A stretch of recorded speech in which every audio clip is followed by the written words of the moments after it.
Hey, I'm Mark Stevens, author of Government Indicted, a website, of course, markstevens.net, where we're working to bring about a voluntary society, one visitor at a time, because it's not really just about getting tickets thrown out, it's about exposing criminals for what they are. And a lot of times we do that through bureaucratic attacks and limiting the damage people are looking at. But it's to expose this gang of killers, thieves, and liars for the criminals that they are. That they're not a government. That they are just men and women forcing us to pay them. And we talk about that and other, on the show every Saturday from 4 to 7 Eastern Standard Time, the No State Project, and also we have the Wednesday commercial-free call-in show also. So if there's something that is presented in this video that you disagree with, if I get my facts and my analysis wrong, you are more than welcome to call. And for any critics who think that's not true, I've got probably over 3 hours with a critic, ICBM Catcher. And this last one was commercial free. So it's over 2 hours. And somebody was nice enough to post the entire 3 hours and change together on YouTube. And hopefully we can get that linked up here in this video. But this video has to do with these here success stories. Because I don't get everything posted because I don't always get the documentary proof, but we've got an awful lot of stuff. The last one was Australia, Hawaii. We've done this on 3 continents. We have a pretty good track record. Yes, the motion has been granted, but even if the motion was never granted, that's not what determines whether the material has merit or not. The facts and the logic stands up on its own.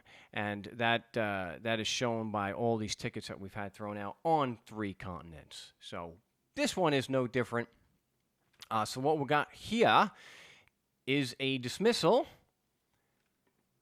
Scar goes into a lot of detail here on the forum, so I'm not going to go into too much. He had 9 forced appearances. 9. Okay, they were prosecuting him.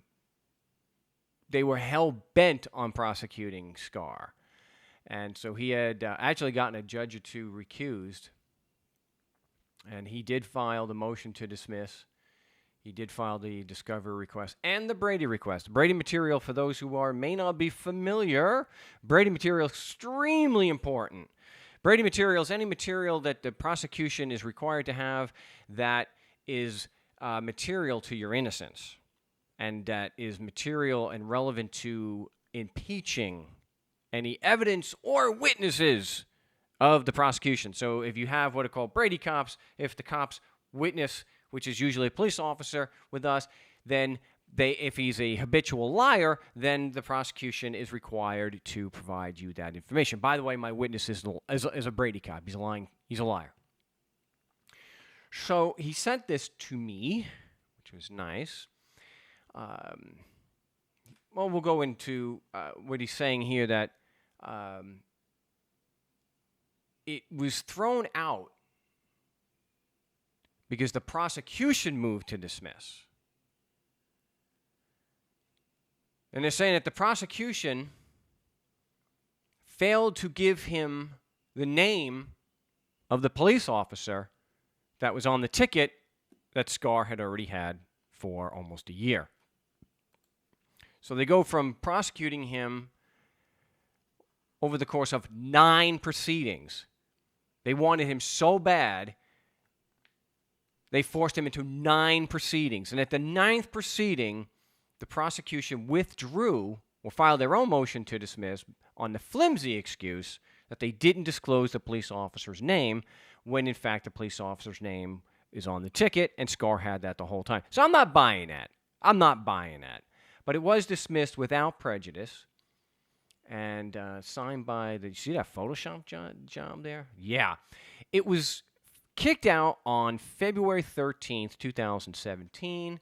As of today, February 24th, it has not been refiled, so I don't think it's going to be. If it really was something as petty as not disclosing the name Scar already had, they would have just refiled it. Why don't they refile it? Just refile it and present the name. So, anyway, big congratulations to Scar. Appreciate him taking a principled stand against these criminals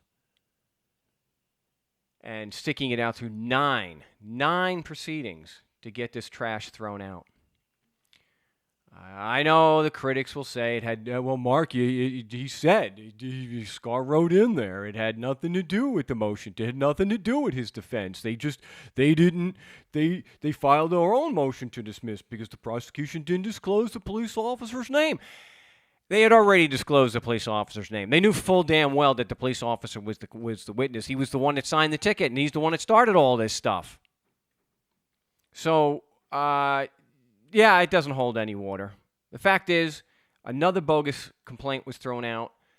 This is 3 for 3 for Scar. This is the third charge against him, or the third complaint against him that was thrown out. So big congratulations.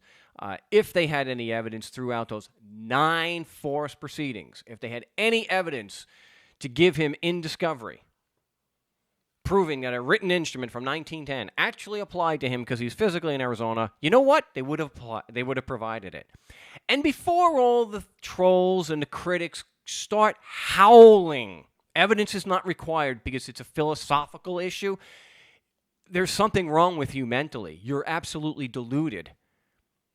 When you say that the Constitution, a written instrument, applies to somebody, that's not philosophical. How could asking for evidence that your claim is true all of a sudden be turned into philosophical? So if you're new and you're watching this, I'm going to do a whole other video about this because it's one of the stupidest things that has ever come up. I've done 2 entire videos about it already, but it just keeps going. And so I don't want things to fall through the cracks and new people to not hear the other side. You can hear the critic in the show. You can hear him admitting that making a legal claim is not philosophical. Asking for proof that that legal claim is true is not philosophical. But for some reason, completely unexplained by any critic in any rational way, is all of a sudden when Marc Stevens does it, or someone working with me, when we ask for evidence of a claim against us, all of a sudden we're raising a philosophical issue, not a question of evidence. No. If you say a written instrument applies to somebody and creates obligations on them, that's not philosophical. When you ask for proof of that, it doesn't magically become philosophical. Stupid. And it doesn't make it any less criminal if it is criminal. I mean, if it is philosophical, because you have a prison system that is enforcing someone's philosophy. A prison system that you're not supposed to be put into until all the claims have been proven beyond a reasonable doubt. So you're going to probably see some stupid claims like that, philosophy. Watch the videos. Do your own analysis of that.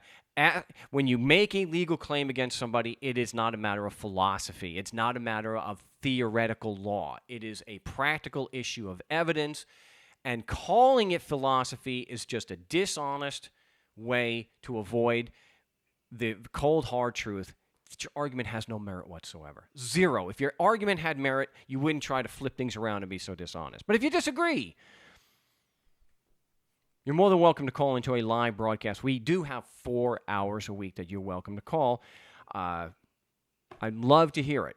I even allow insults as long as they don't cross over into an ad hominem. You want to call and present your evidence and insult me, that's welcome too. But so far, no one's been able to do that.